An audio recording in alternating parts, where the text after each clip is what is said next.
So when we talk about an efficient draw, there are some key components that we've got to talk about, and I'll go through these. If you guys have anything to add, we could talk some more about them as well. First one is carry position. Today's video is brought to us by 360 Hazardous Cleanup, your trusted resource for trauma, biohazard, and environmental cleanup and remediation. Everyday people encounter these unimaginable scenarios of tragedy. We specialize in crime scene and trauma accident cleanup. With over 75 years of combined experience and our compassionate yet professional approach, our teams are able to empower people during these traumatic times. If you're in need of assistance, call us day or night. How many people, let me just, you don't have to show hands here. Do we carry on a pretty regular basis? Is this a crowd that carries on a regular basis? If you feel good about it, yeah, raise your hand. No. No, you don't? Okay. When we do carry, what positions do we feel like are good ones versus bad ones? You've noticed this is an interactive class, right? I want to argue with you. What are some good carry positions? It's uncomfortable for you. I'm sorry? Appendix, front of the hips. I have a blue gun on that I'm going to show you because I'm going to show you some stuff later. This is a piece of plastic. I can't put ammo in this thing, but this is what most people would consider appendix, or even a little bit more front of the hips. Yes. What other positions do we carry from some folks? Strong side. That's when we slide the gun over to the side here, or to whatever our strong side, left or right. If you're a lefty, that's okay. We still love you. Pocket. Some people carry from a pocket in a vest. Yes. What other positions? Cross draws. Yeah. There's a lot to consider there, isn't there? Now, again, I didn't say this to start arguments with you. I know what I think the best one is because I carry that way, right? But I'm different than you are. I have a different body style. I'm a little bit taller than some folks. I'm a little bit shorter than some folks. I'm a little heavier than most folks, and I'm a little lighter than some, right? So I pick the spot that works for me. I highly recommend this because I think it's the most accurate, and you get the best speed, you get the best coverage. And if somebody does wrestle you, I think it's harder for them to wrestle the gun out of my holster here than it would be over here. There's also small of the back, where people put the holster right in the small of their back, and then as they stand in the McDonald's line, everybody gets to see what kind of gun they have that's in front of them. And if you get knocked over, you're potentially going to break your spine. I think that's a pretty dangerous way to do it. And I know a fair amount of people that carry that way. And I'm not here to tell you where you need to carry.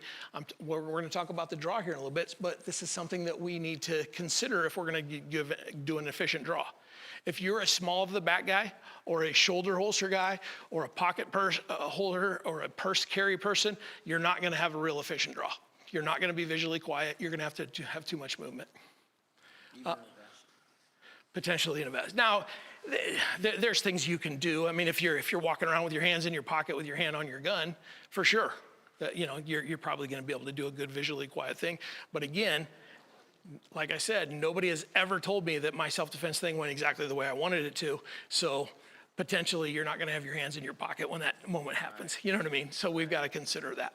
Okay. Another thing is that we got to talk about is clearing a cover garment. If we're carrying concealed, we have a garment that is covering our shirt. That's the whole point of it, right? So we've got to get that cover garment out of the way so that we can get the gun out and do what we need to do, right? So this is my cover garment. I've got to clear this out of my way. And I've got to do it efficiently so that I can get my initial grip. That's the next piece of this, right? Once I've got an initial grip, I've got to get the gun out of the holster. I've got to orient it downrange towards my bad guy. I've got to get my support hand on. Then I've got to press the gun out. Now I've got to see my sights, and I've got to press the trigger. That's really the key components. And that's probably more than most people even want to talk about. But there's lots of nuance to every one of these pieces, right? And if your carry position is strong side, you're going to be a little bit different than me carrying up here. If you're carrying in a pocket or a purse, it's going to be significantly different.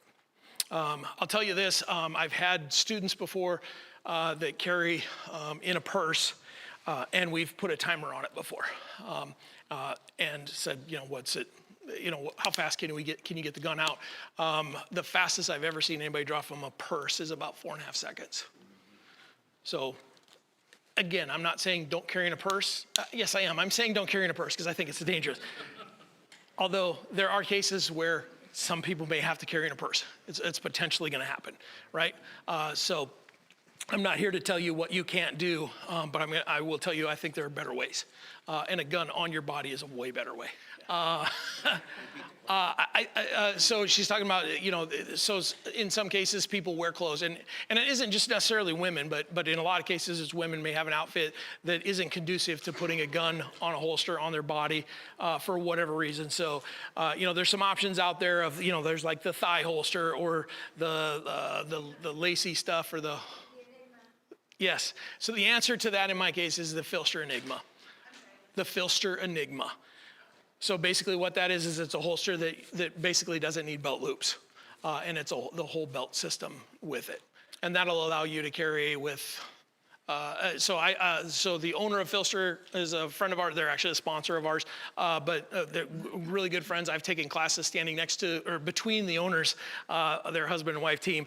And he was wearing basketball shorts, and she was wearing yoga pants, and they were shooting and keeping up with me. They're both really good shooters.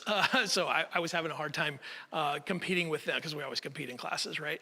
But with that thing, and I mean, wearing basketball shorts is not really conducive to the, the typical kind of holsters that we see. Here's another blue gun in a holster. This is typically what we see is something along these lines. Does that make sense? And it takes you back to grade school when you smell it, right? So, yeah. So, I had a conversation earlier about tucked in shirts. I get to play the tactical hobo because this is my job, but not everybody gets to walk around with their shirt untucked. I spent a few decades working in a professional environment where if I had my shirt untucked, my boss had words with me.